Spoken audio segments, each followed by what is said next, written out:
had to take my tailgate off because the bolts and hinges that hold it on are rusted. That's what it looks like. That's what a new one looks like. Quite a difference. Now I rusted off. Here's the other side. It's not quite as bad. And then here's the new one.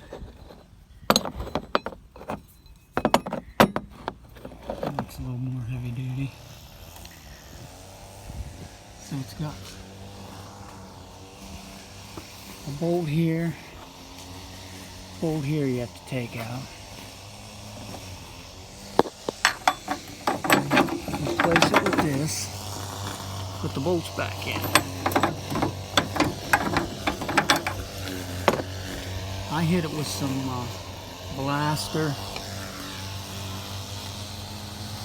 and some sandpaper, and now I'm going to wipe it down. I sanded it. I'm going to wipe it down. Put some grease on there. So hopefully keep it from rusting before my truck dies on me.